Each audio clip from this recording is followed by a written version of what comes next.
Hey, and welcome to MMA with Yak and J right here on BrawlersTV.com. I'm the Yak Man, Ron Yacovetti, joined by my news soulmate, I like the sound of that, Randy J. And tonight we bring you a night of headlines that is packed with historical announcements. Men seizing titles, men abandoning titles, rich folk getting richer in the middle of a tanking economy. In a word, mayhem.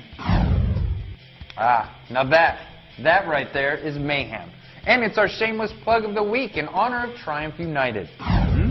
So now that we have successfully sucked up for some new threads, maybe some t-shirts and stickers, we begin with the obvious and big news, history-making news from the weekend.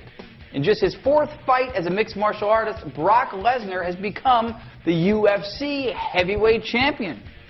And this victory transcends the taking of just a title, as many online are already comfortable to call Brock Lesnar the new face of the UFC.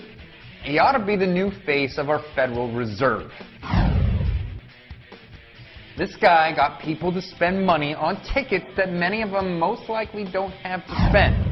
Why doesn't someone put this guy in charge of fucking up the economy? Seriously, people, despite the unemployment and the foreclosure epidemics nationwide, Lesnar and Couture gated $4.8 million, which is the third largest amount ever recorded in Nevada and fourth largest in UFC history.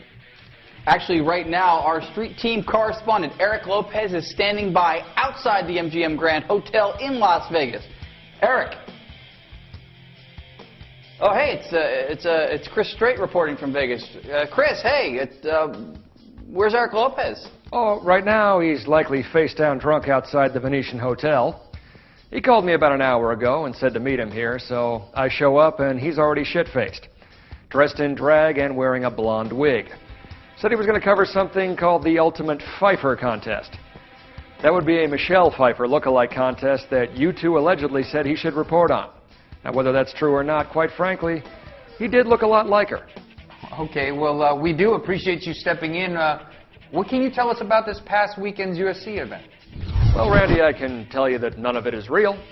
Whoa, hold on, Chris. What do you mean? What are you talking about? None of it's real. You know what I'm talking about, Ron. It's Brock Lesnar. He's a WWE guy. You don't quit McMahon's WWE. It's like The Firm, which means this whole thing must have been scripted and none of it actually happened. Go ahead, look it up. Randy Couture is still the actual UFC heavyweight champion. We know that you're not a believer in the whole pro wrestling scene, but this isn't the WWE. This is the UFC, which is very much real. Is it, though? I mean, come on. Lesnar's a newbie, just like Kimbo Slice, with only one solid fighting style under his new shiny belt. And anyone who knows anything about MMA knows that if the fight was real, the guy in his 40s, Couture, would have been injured before it even started. The commission would have had to pull him out, put in some other guy from the undercard, and that guy would have likely knocked Brock out. That's what happens when the new guy has all the juice. Goes nowhere. Thank you very much, Chris Strait, for stepping up and filing that report for us. By the way, Chris can be heard weekly on his online boxing radio show at www.stickandmoveshow.com. That's stickandmoveshow.com. Randy? Thanks, Yak Man. Another historical moment rooted in the UFC 91 is the record amount of traffic driven to MMAweekly.com. The site's webmaster said that the traffic volume was unlike anything they had ever dealt with in the past, not including their exclusive video, 2 Shaws, 1 Cup. Also in the news, Todd Beard, co-owner of Affliction Clothing, has tendered his resignation with the popular clothing company. In the press release sent out Friday, Affliction's board of directors accepted his resignation. The release also stated that Beard was seeking counseling for alcohol abuse and anger problems, which he planned to use to turn his life around, spinning off a new clothing line called Addiction. Ron? I like it.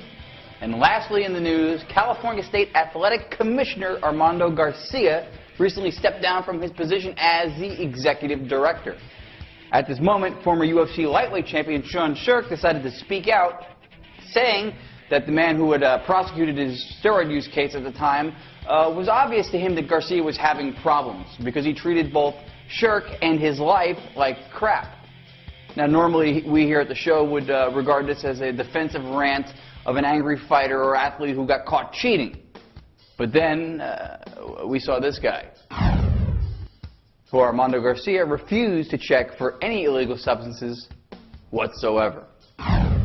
Thanks for watching MMA with Yak and J right here on BrawlersTV.com.